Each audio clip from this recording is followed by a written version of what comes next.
What's up guys, आज हम देखने वाले हैं कॉमेडी का खजाना पाकिस्तानी मदरसे साहब मौलाना। तो कौन है मौलाना जिसने करी है कॉमेडी, भरपूर कॉमेडी, भर भर के कॉमेडी। देखते हैं पूरी वीडियो। चैनल पर नए हो तो प्लीज सब्सक्राइब, वीडियो को कर दे लाइक। 1 2 3 गो। अस्सलाम वालेकुम नाजरीन, प्रोग्राम का आगाज करूंगी। हमारे पाकिस्तान का ताल्लुक है तो देखिए हम सुपर पावर हैं, हम सुपर पावर हैं, हम सुपर पावर हैं। बस कर कांटू हमारे पास अल्लाह तौबा मिसाइल हैं, हमारे पास टैंक है, टाइम बॉम्ब है साले। मिसाइल हैं, सब कुछ है। मैं ऑफ का स्विच है तो आप बता दीजिए कहाँ से ऑफ का स्विच चलता है आपका। अजीब तारीफ है ये। पाकिस्तान ने ये जो अभी फ़लस्तीन और अपना जो सा इशू चल रहा है ओवरऑल, पाकिस्तान ने क्या किया? पाकिस्तान ने इसके लिए सिर्फ बयानबाजी की और कुछ भी नहीं किया। पाकिस्तान ने यह फैसला करा है कि वो भी राहत का जो सामान है वो फिलिस्तीन भेजेगा, मगर ऐसा हुआ ही नहीं। इंतहाई दुख और अफसोस के साथ देखो, ये बात तो आपको बिल्कुल माननी पड़ेगी, पाकिस्तान के अंदर जज्बे की कोई कमी नहीं है। भले वहाँ आटा ना मिल रहा हो लेकिन जज्बा भरपूर है। कूट कूट के जज्बा भरा हुआ है। ऐसे एक जज्बे से भरपूर पाकिस्तानी मौलाना जो आपको देंगे आज जज्बे वाला ज्ञान, जिसके लिए हम सब यहाँ इकट्ठा हुए हैं। तो चलते हैं पाकिस्तान बिना देर किए। हलवा पकाओ। मेरा ना मजहबी शोबा है, मैं मस्जिद में से मुंसलिक हूँ। अच्छा, ज़बरदस्ती। तो मुझे ये सबसे पहले बताएं, पाकिस्तान ने ये जो अभी फ़लस्तीन और अपना जो सा इशू चल रहा है ओवरऑल, पाकिस्तान ने क्या किया? पाकिस्तान ने इसके लिए सिर्फ बयानबाजी की और कुछ भी नहीं किया। जैसा कि साफ का होता रहा है, इससे पहले फलस्तीन से पहले जो बर्मा का हाल हुआ वो तो शायद सफा हस्ती से उनको मिटा दिया गया। तो उस वक्त भी पाकिस्तान ने बयानबाजी के अलावा कुछ नहीं किया। बिल्कुल है, कोई दो राय नहीं। वैसे तो हम कहते हैं दुनिया की सबसे बड़ी इस्लामिक कंट्रीज की सबसे बड़ी जो है वो हम पावर हैं, एटॉमिक पावर है, ये है वो है, आतंकवादी के पिल्ले हैं। हम ना तो कुछ कर पाते। और बड़ी बात ये है कि उन लोगों को जिन्हें हम कहते हैं ये मुसलमानों के खिलाफ हैं, ये इस्लाम के खिलाफ हैं, वो लोग जो उनसे हक में वोट दे रहे हैं। इंडिया ने भी हक में वोट दिया, आपको कैसा लगेगा? उन्होंने कहा कि सीज फायर होना चाहिए, ये जंग बंदी होनी चाहिए। देखिए, इसमें हर मुल्क का अपना कोई ना कोई मुफाद होता है। अच्छा। तो जहाँ तक हमारे पाकिस्तान का ताल्लुक है तो देखिए हम सुपर पावर हैं, हमारे पास मिसाइल हैं, हमारे पास टैंक है, मिसाइल हैं, सब कुछ है।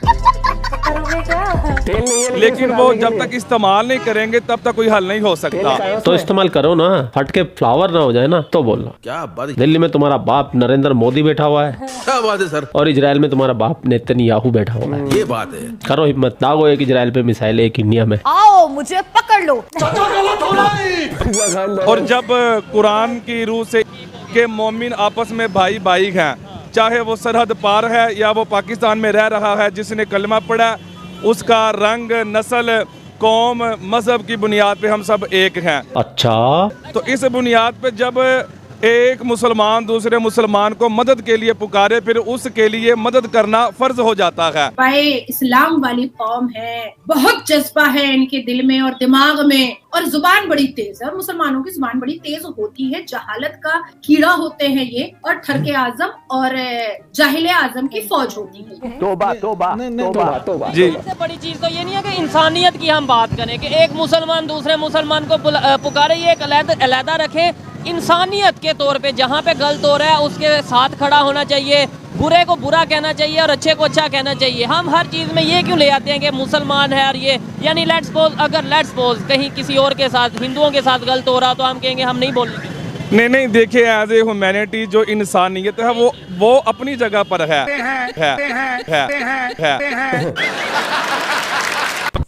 लेकिन जहाँ तक हमारे जो मुसलमान भाई इस्लाम का ताल्लुक है, देखें ना, अगर आप कुफर को देखें तो कुफर सारा एक है। तो जिस तरह कुफर एक है, हमें इस्लाम वालों को भी सबको एक होना चाहिए। हम अगर एक नहीं है तो क्यों नहीं है एक? उसके पीछे किसका कसूर? उसका कसूर किसी का भी नहीं है।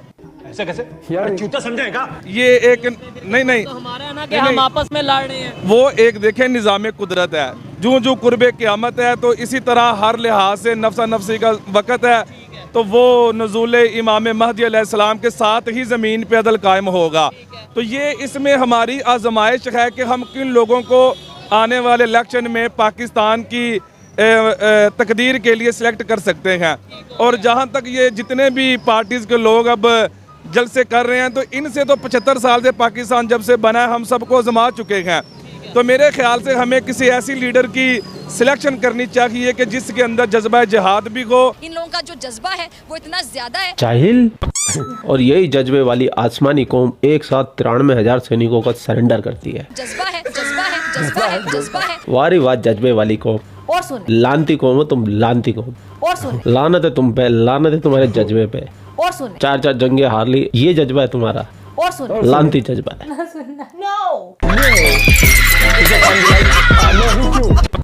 इंसानियत और हुस्न सलूक और लेटेस्ट जो हमारी आइडियालॉजी है और दीनी तालीम है वो सारा उसके सामने हो कि मैंने फैसला कैसे करना है। जज्बा जिहाद हो या जज्बा टेक्नोलॉजी हो, जज्बा जिहाद हो या जज्बा इकोनॉमी को इम्प्रूव करना हो, कौन सी चीज़ मतलब आपको लगता है कि? देखिए, मैं समझता हूँ कि हमारे नबी अलैहिस्सलाम ने 3 दर्जे बयान किए हैं कि अगर आपके सामने कोई जुल्म किया जा रहा है किसी पर या बुराई की जा रही है तो उसको रोकने के 3 दर्जे हैं। बताओ। एक है अगर आपके पास इतनी ताकत है तो आप उस जुल्म को हाथ से रोकें, ठीक है। ठीक है। दूसरा है अगर आप हाथ से नहीं रोक सकते तो कम अज कम जुबान से रोकें, उसकी मुखालफत करें, मत करें, ठीक है। हाँ, अगर ये भी नहीं कर सकते तो तीसरा ऑप्शन है आप उससे दिल को बुरा जाने। चूतिए हो तुम दोनों। तो अब तक अल्हम्दुलिल्लाह जो हमारा पाकिस्तान है तो इसके पास सब कुछ है, दुनिया की सबसे। फिर क्या कहा? हमने सिर्फ बयानबाजी दी जी, ठीक है। अगर जैसे दूसरे मुल्कों ने दे दी, जैसे हमारे सदर साहब ने दी तो हमने भी दे दिया। अभी इंडिया ने ये जो सा एक मैं ये समझता हूँ, मैं तो ओपनली अप्रिशिएट करता हूँ कि भाई उन्होंने सीज फायर की बात की है। जो भी इन्वायरमेंट है जिसका जो हक है उसे मिलना चाहिए, माहौल को खुशगवार रखने के लिए मैं तो अप्रिशिएट करता हूँ। आप क्या कहते हैं इंडिया के इस?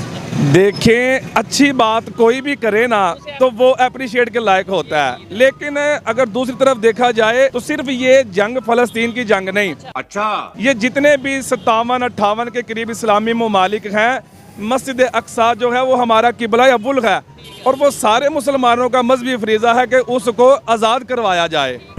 आग में हाथ डालोगे जल जाओगे जी। इस साइड पे जाएंगे तो बड़ी लंबी एक डिबेट हो जाएगी। आप तो फिर दीन का इल्म रखते हैं, मेरे से बहुत ज़्यादा नॉलेज रखते होंगे, फिर आप मुझे थोड़ा सा अगर पीछे हिस्ट्री में जाएं तो मस्जिद अक्सा से पहले वो जगह किसकी थी? मतलब वो वहाँ पे सारे यहूदी नहीं थे रहते? नहीं, वो इस तरह था कि हमारे नबी अलैहिस्सलाम ने 17 माह उस तरफ किबला की तरफ मुँह करके नमाज पढ़ी है, लेकिन जब आपको हुक्म आया कुरान मजीद में तो आपने अपना रुख अनवर हरम पाक की तरफ किया तो वो हमारा किबला सानी हुआ, ठीक है ना। ये हमारा किबला बुल, ये किबला सानी। तो लेकिन वो हक तो मुसलमानों का है। हज़रत उमर बिन खत्ताब रज़ी अल्लाह ताला अन्हो ने ज़रूरी समझा तो बैतुल मुक़द्दस को फतह किया। सुल्तान सलाहुद्दीन अय्यूबी ने ज़रूरी समझा तो उसने बैतुल मुक़द्दस को फतह किया। तो फतह किया इसका मतलब है पहले वहाँ पे कोई और रहते थे, वहाँ पे यहूदी रहते थे। बिल्कुल, वो उस वक्त था कि जब अभी इस्लाम का गलबा नहीं था। इसका मतलब है इस्लाम का गलबा होने से पहले वहाँ पे यहूदी रहते थे, वहाँ पे इसराइल था। यहूदी से मुराद ये था कि मूसा अलैहिस्सलाम, ईसा अलैहिस्सलाम उस वक्त तक वो उनकी एक अपना शरीयत का किताब का निज़ाम था। अब निज़ाम हमारा निज़ाम मुस्तफ़ा अलैहिस्सलाम के तहत। इनको कितना समझा दिया जाए, इनको बता दिया जाए कि नहीं 1400 साल पहले भी दुनिया थी, लेकिन ये मानने को तैयार नहीं होते हैं। इनको पता होने के बावजूद भी ये मानेंगे नहीं कि इस्लाम से पहले वहाँ पे वो जमीन यहूदियों की थी। और मैं तो कहूँगा 2500 साल पहले यहूदी धर्म आया, उससे पहले हिंदुओं की थी। वो हमारी जमीन है, हमने इजराइल को दी थी। तुम कहाँ से आ गए बेगानी शादी में अब्दुल्ला दीवाना? बेगानी शादी में अब्दुल्ला दीवाना। मुझे नहीं लगता है कि ये लोग कभी सुधर पाएंगे। अगर आपको लगता है तो कमेंट सेक्शन आपका है, आप जरूर बताइएगा। अब तक नहीं सुधरे, अपनी बात में फंस गया वो खुद ही कि अपनी बात में फंस गया। नहीं, हमने वो कब्जा किया था। अरे तो कब्जा किया, कब्जाई चीज तो फिर वो हो गया कि कब्जे से ली है। तुम्हारी कैसे हुई?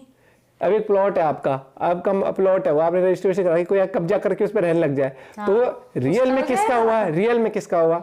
वो तो धौंस जमाने वाली बात होगी कि वो भैया आपसे ताकतवर निकला और उसकी चल रही थी, वो तो कर गया।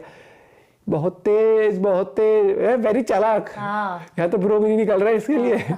यू वेरी चालाक, बहुत दिमाग से खेल गया है। लेकिन मैं वही कहना चाहता हूँ कि भैया ये टाइम नहीं है इन चीज़ों का, ये टाइम है इंसानियत का, ये टाइम है तरक्की का, ये टाइम है एजुकेशन का, ये टाइम है कि बढ़िया बड़ी जॉब करना, बिजनेसेस करने। लेकिन इनकी सोच एक वो, जब ये धरती को भी तो वो बताते हैं, क्या बताते हैं?